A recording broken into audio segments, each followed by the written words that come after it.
April 25, 1644. Beijing. The last emperor of the Ming dynasty stands alone on a hill behind the Forbidden City. It is before dawn. The city below him, the greatest imperial capital on earth, has fallen without a real fight. He can hear the rebel army entering his gates. He is 33 years old. He executed 11 commanders. He changed prime ministers 50 times. He worked himself to exhaustion for 17 years, trying to hold this dynasty together. None of it was enough. He removes his imperial robe. He covers his face with his hair.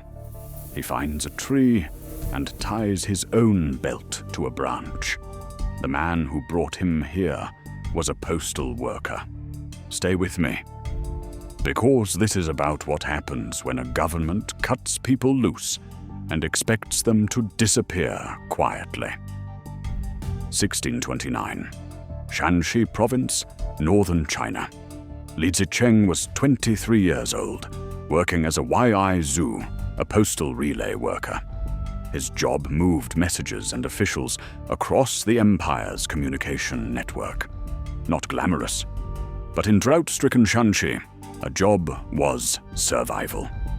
Then the Chongzhen Emperor made a calculation. The Ming treasury was hemorrhaging silver.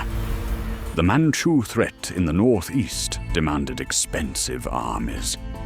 Expenses had to be cut. Someone at court decided the postal relay system was wasteful. Tens of thousands of workers lost their jobs overnight. Li Zicheng had no savings, no land, no connections, nothing. He wasn't alone. And that was the problem. Northern China in the 1630s was a picture of compounding disaster. Drought struck first. Then locust swarms stripped what the drought had missed. Then plague followed. People ate bark. Then boiled leather. Contemporary records describe entire villages where every person died. The Ming government's answer was taxes, more taxes, military levies, emergency grain levies, special surcharges on top of surcharges. Farmers who had nothing left found tax collectors at their doors anyway. Men with nothing to lose make extraordinary soldiers. Rebel bands formed across the northwest. Hungry men following anyone who promised something different. The unemployed postal workers walked into this world and found his moment. Li Zicheng joined the rebel movement around 1630. He had natural gifts, military instinct, charisma, the ability to hold men together after catastrophic defeat. He rose fast. But what separated him from dozens of other rebel leaders was 4 characters.均田免糧. Divide the land equally. Exempt the people from grain taxes. No taxes. Ever. To starving farmers who had watched everything stripped away, this was not a political slogan. It was a religious promise. They called him Chuang, the dashing king. Villages surrendered before his army arrived. By the late 1630s, he commanded hundreds of thousands of men, and he was learning from every battle. Here is what the Ming court failed to understand. This was not a mob. In 1638, Li Zicheng had been crushed so completely that he fled with fewer than 20 men. He rebuilt. He reorganized. He absorbed professional soldiers and defecting Ming officers. He came back. In January 1641, his forces captured Luoyang, one of China's ancient capitals. Inside sat the Prince of Fu, one of the wealthiest men in the empire, reportedly holding 300,000 bolts of silk, while people outside his walls starved. Li Zicheng executed the Prince of Fu and opened his vast grain stores to the people. His legend now grew faster than his army. Beijing was next. January 1644. Li Zicheng declared the Shun dynasty and named himself king. Then he marched. Between 200,000 and 300,000 troops moved east. City after city fell. Ming commanders defected or simply vanished. The soldiers the emperor had bankrupted the treasury to pay turned their coats without a fight. On April 25, 1644, the gates of Beijing opened. No final battle. No heroic last stand. The capital of the most populated nation on earth fell in the early morning hours of a spring day. The emperor wrote a final note before he climbed Coal Hill, not blaming Li Zicheng, not blaming the people, blaming his own ministers for deceiving him. Let them not harm a single one of my people. Then he found his tree.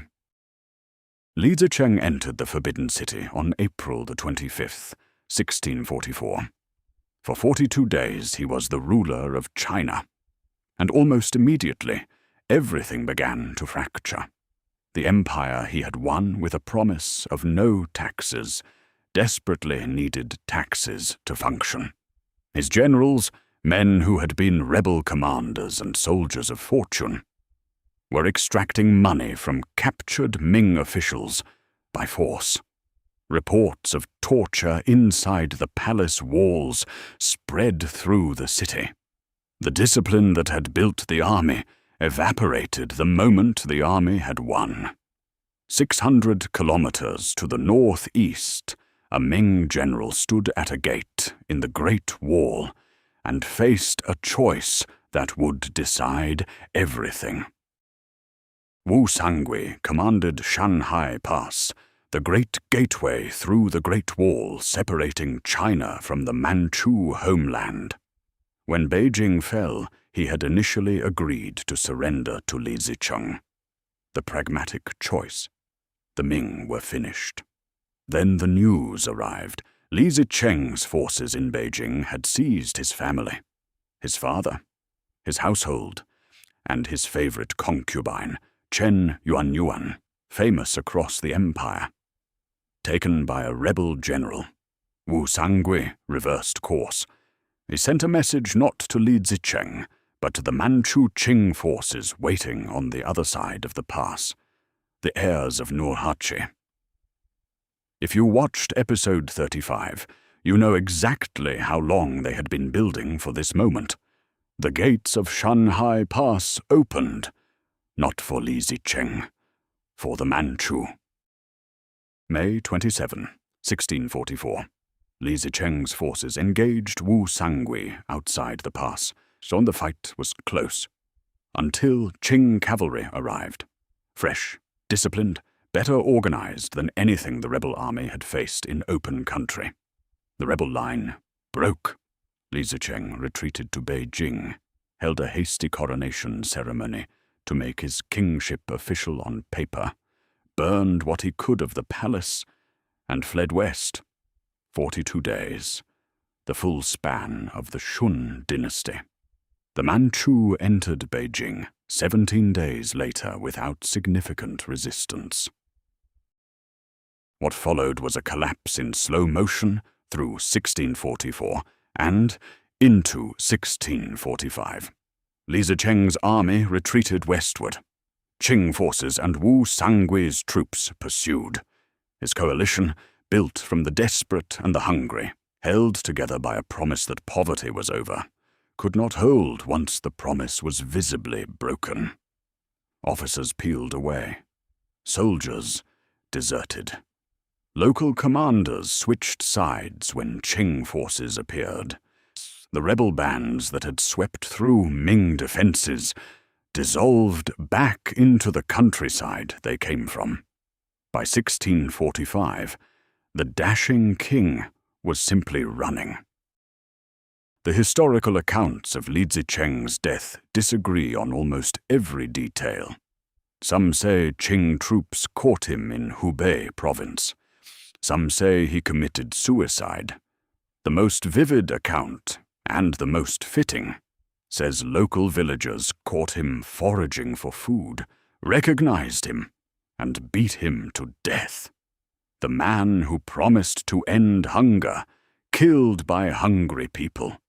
The man who promised to divide the land equally, dead in a field belonging to someone else. He was 38 years old. Li Zicheng did not found the Qing dynasty. He never intended to.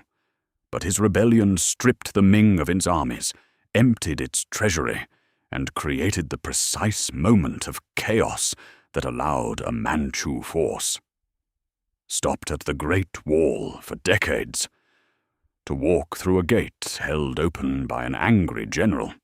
The Qing dynasty that followed would rule China for 267 years. A government cut a postal worker's job to save money. He came back with 200,000 men and brought down the dynasty. But he couldn't hold what he'd won. And the ones who inherited everything were the people he'd been keeping out all along. That is the story of Li Zicheng. That is what empires miss when they count their coins instead of counting their people.